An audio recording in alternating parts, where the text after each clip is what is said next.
నమస్తే తెలుగు రాజ్యంకి స్వాగతం. నేను మీ సంఖ్య. రామ్ చరణ్ నటించిన పెద్ది సినిమా రిలీజ్ అయి ఒక్కరోజే 135 కోట్ల కలెక్షన్స్తో దూసుకుపోతోంది.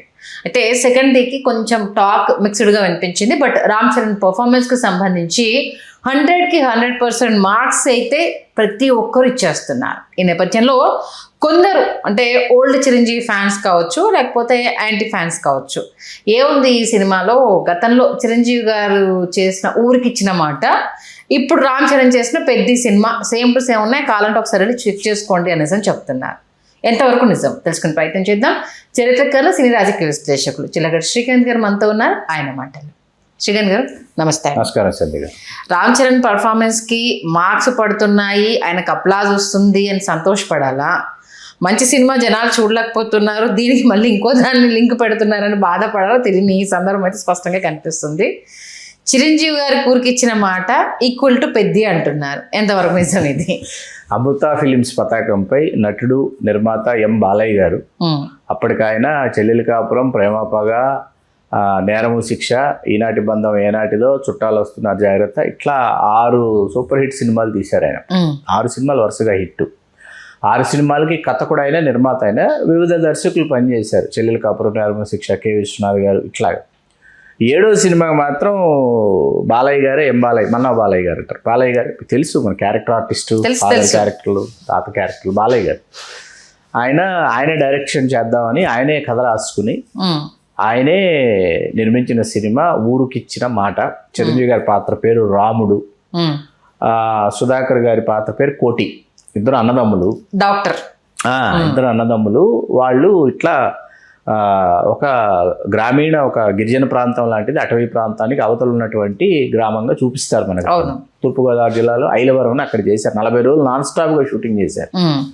అక్కడ అటువంటి ప్రాంతాల్లో ఉన్నటువంటి వాళ్ళకి వైద్య సదుపాయాలు ఏవీ లేక, కేవలం నాటు వైద్యులు ఉండి వాళ్ళ వైద్యం వికటించి అక్కడ చచ్చిపోతున్నటువంటి అమాయకుల యొక్క దైనందిన జీవిత దైన్య గాథలు ఏవైతే ఉంటాయో వాటిని తెర మీదకి అద్భుతంగా తీసుకొచ్చారు ఎం బాలయ్య గారు. అక్కడ వాళ్ళందరూ కలిసి ఆ ఊర్లో ఇంటర్మీడియట్ వరకు చదివినటువంటి కోటిని వీళ్ళందరూ కలిసి మెడిసిన్ చేయించడానికి పట్నం పంపిస్తారు. తలొకరు అందరూ మొత్తం ఉన్నటువంటి ఆ ఊరు ఆ గ్రామం అందరూ కలిసి వాళ్ళు చందాలు వేసుకుని పోగు చేసి పంపిస్తారు. అతను పట్టణానికి వచ్చిన తర్వాత అక్కడ ప్రేమలో పడతాడు. ప్రేమలో పడి డాక్టర్ అవుతాడు, ప్రేమించిన అమ్మాయిని పెళ్లి చేసుకుంటాడు, డిస్పెన్సరీ కూడా ఓపెన్ చేసేస్తాడు. అతనేమో రాడు, వస్తాడని వీళ్ళ ఎదురు చూపులు అర్థం కాక చిరంజీవి గారిని పంపిస్తారు. చిరంజీవి గారికి అర్థమవుతుంది. అర్థమయ్యి చిరంజీవి గారు, మాధవి గారి అద్భుతమైన పాత్ర, మన సుధాకర్ గారి పేరు మాధవి గారు, చిరంజీవి గారి పేరేమో కవిత గారు. డివి నరసరాజు గారు అద్భుతంగా సంభాషణలు రాశారు. సి నారాయణ రెడ్డి గారు, జాలవి గారు అద్భుతంగా వాళ్ళు పాటలు రాశారు. ఎంఎస్ విశ్వనాథన్ గారి సంగీతం, ఎస్ఎస్ లాల్ గారు సినిమాటోగ్రఫీ, చాలా అద్భుతంగా, చాలా చాలా చాలా బాగా తీసిన సినిమా. థియేటర్స్లో మేము చూసినటువంటి సినిమా. మేము చాలా, అంటే మాకేంటంటే పల్లెటూళ్ళల్లో అసలు ఇలా ఉంటుందా వైద్యం, అంతా ఇట్లా పిట్టలు రాలినట్టు రాలిపోతారా, చచ్చిపోతారా అన్న విషయం తెలిసి భయం వేసింది అనమాట. అంత గొప్పగా తీశారు ఎం బాలయ్య గారు. చిరంజీవి గారు ఏం చేస్తారంటే ముందు తమ్ముడిని ఒప్పించి తీసుకెళ్దామని ప్రయత్నిస్తారు. అసలు సాధ్యపడక కిడ్నాప్ చేస్తాడు. కిడ్నాప్ చేసి తీసుకెళ్ళిపోయిన తర్వాత ఎలా రాడో ఇప్పుడు చూస్తారని అద్భుతమైన సినిమా అనమాట. Cinema commercially flop. కమర్షియల్గా పే చేయలే సినిమా. మంచి సినిమా. చిరంజీవి గారికి ఉత్తమ నటుడిగా సినీ హెరాల్డ్ పురస్కారం వచ్చింది. అట్లాగా రాష్ట్ర ప్రభుత్వం నంది పురస్కారం, ఉత్తమ తృతీయ చిత్రంగా రాష్ట్ర ప్రభుత్వం తృతీయ పురస్కారం ఇచ్చింది. ఇది చెన్నైలో షో వేస్తే శివాజీ గణేశన్ గారిని పిలిచారు బాలయ్య గారు. శివాజీ గణేశన్ గారు చాలా ఇన్వాల్వ్ అయిపోయి చిరంజీవి గారి పెర్ఫార్మెన్స్ అండి, చిరంజీవి గారు రాముడు పాత్ర ఎంత అద్భుతంగా చేశారంటే, చిరంజీవి గారు అసలు ఈయన చిరంజీవి కాదు, ఈయన రాముడు, ఈయన గిరిజన ప్రాంతంలో గిరిజన గ్రామీణ యువకుడైన రాముడు ఈయన ఉన్నాడు.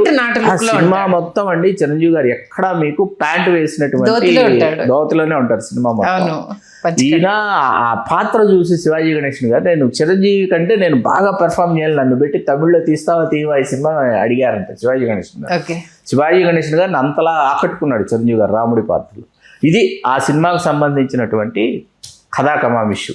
దీనికి పెద్దకి ఏ విధమైనటువంటి సంబంధం లేదు. ఇక్కడ ఆ రైలు ఆగటం లేదు, మాకు రైల్వే స్టాప్ లేదు. రైలు మా కొండ కింద ఊరి నుంచి వెళుతోంది కానీ ఆగటం లేదు. ఆగకపోవటం వల్ల మేము అభివృద్ధికి నోచుకోలేదు.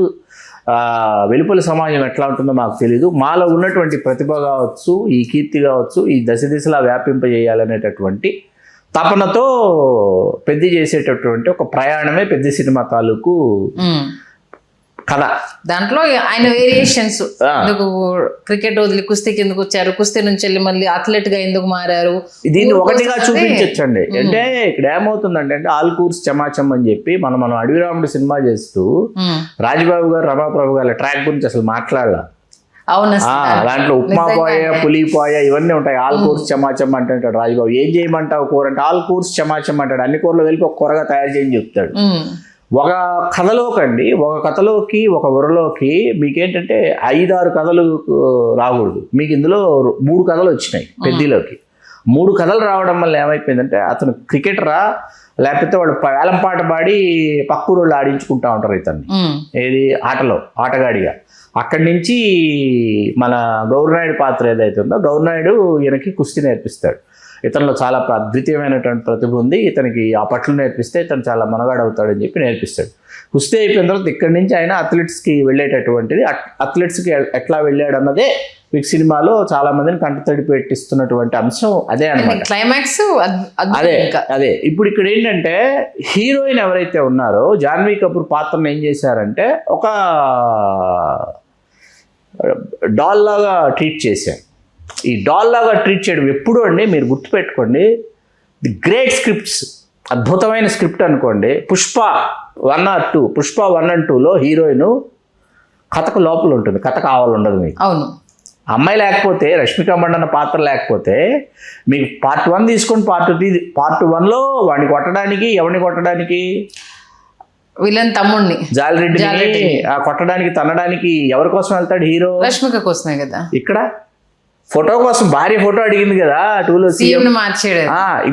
మీకు కనెక్టివిటీ ఎక్కడికి వెళ్ళిపోయింది? మీరు నరసింహనాయుడు తీసుకోండి, సిమ్రాన్ పాత్రను తీసుకోండి, గంగోత్రిలో హీరోయిన్ తీసుకోండి. మీరు హీరోయిన్స్ ఏంటంటే వాళ్ళ కోసమే స్టోరీ. దేవత సత్యమూర్తి గారు చేసినటువంటి దేవత స్క్రిప్ట్ తీసుకుంటే దేవత స్క్రిప్ట్లో మీకు శ్రీదేవి గారు, జయప్రద గారు ఎంత పోటాపోటీ పాత్రలు ఇద్దరివి. ఎవరు బాగా చేశారు, ఎవరు బాగా చేయలేదు చెప్పడం కష్టం. మీరు జస్టిస్ చౌదరి తీసుకుంటే జస్టిస్ చౌదరిలో మనం ఏమనుకుంటామంటే సోల్ బిట్వీన్ హీరో ఎవరైతే జస్టిస్ చౌదరి ఉన్నాడో ఆయనకి విలన్లకి కాన్ఫ్లిక్టు. సత్యనారాయణకి ఒక సత్యనారాయణ ఉరిశిక్ష చేస్తే ఇంకో సత్యనారాయణ ఈయన మీద పగబట్టాడు కాదండి. అక్కడ రామారావు గారి డాటర్ ఎవరైతే ఉంటారో ముచ్చెర్లోన అమ్మాయి మూగదన్నమాట. ఆ మూగ కూతురు కోసం తండ్రి పడేటటువంటి తాపత్రయం ఏదంటే ఉంటుందో అందులోనే మీకు కథ అంతా వస్తుంది. సత్యానంద్ గారి స్క్రిప్ట్ అది, జస్టిస్ చౌదరి అద్భుతమైన స్క్రిప్ట్. ఇవన్నీ అంటే అంత క్రితం తమిళంలో గౌరవం అనే ఒక సినిమా శివాజీ గారు చేసినటువంటి సినిమా తాలూకు పాత్రను తీసుకుని మిగతా సన్నివేశాల పాత్రలు అల్లుకున్నారు. దాని గురించి కాదు ఇప్పుడు మనం మాట్లాడుకుంటున్నది ఏంటంటే హీరోయిన్ మీకు ఎప్పుడైతే కథలో ఇక్కడ కూర్చోలేదో హీరోయిన్ వెలుపలికి వెళ్ళింది.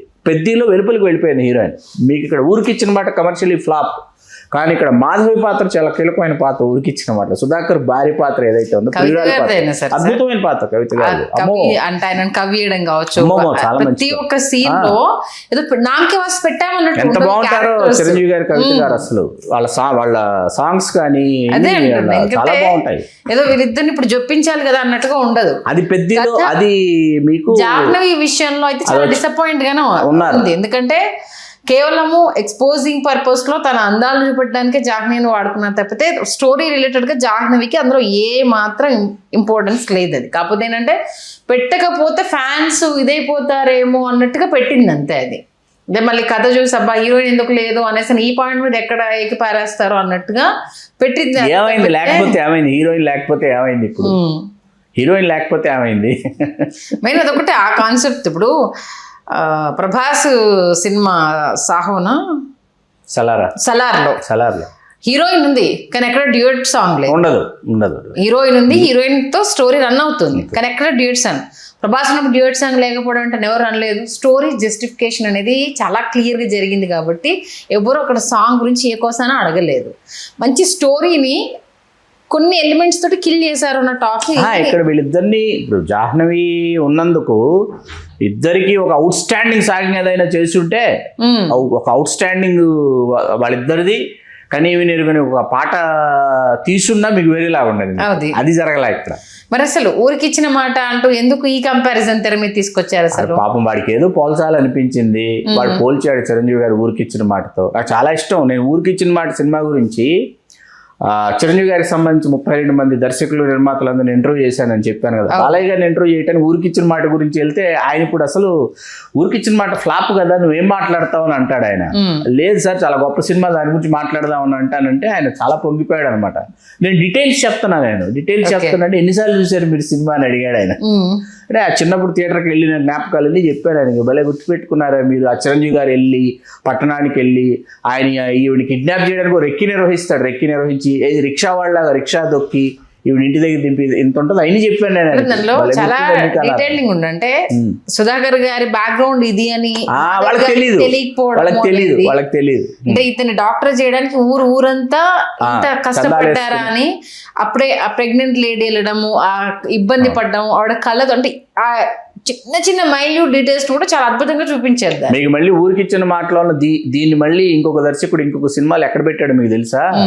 గోవిందుడు అందరూ వాడేలో రామ్ చరణ్ సినిమాలో మీకు రఘు గారిని ప్రకాష్ రాజ్ గారు మెడిసిన్ చేసి తీసుకొస్తే మనూళ్ళో మొదటి హాస్పిటల్ కడదామని చెప్తాడు. అదే అనమాట. అదే అర్థం కాదు అసలు. పెద్ద స్టోరీ వేరు, ఊరికిచ్చిన మాట వేరు కదా. ఎలా కంపేర్ చేస్తున్నారు? తండ్రి సినిమాని మళ్ళీ రీమేక్ చేశారు అనేసరి రెండు స్టోరీస్ వేరు కదా. చిరంజీవి గారు స్పోర్ట్స్ బ్యాక్ డ్రాప్ లో చేసినటువంటి సినిమా విజేత అండి. ఒకటే కదా, ఒకటే. చాలా బాగుంటాయి. ఫుట్బాల్ ప్లేయర్ గా ఆయన సీన్స్ అద్భుతంగా ఉంటాయి దాంట్లో. నాకు చాలా ఇష్టం అతని ఆట. ఈవేళ ఆడబోతున్నాడని చెప్పి శారద గారి పేపర్లో పడింది, మనవాడు ఆడబోతున్నాడు చిన్నబాబు అంటే, ఈయన ఎవరికి చెప్పకుండా సోమయాజులు గారు వెళ్ళి కూర్చుని గ్యాలరీలో కూర్చొని వస్తాడు. చిరంజీవి గారు చూసేలోపు ఆయన డిజపీర్ అవుతాడు.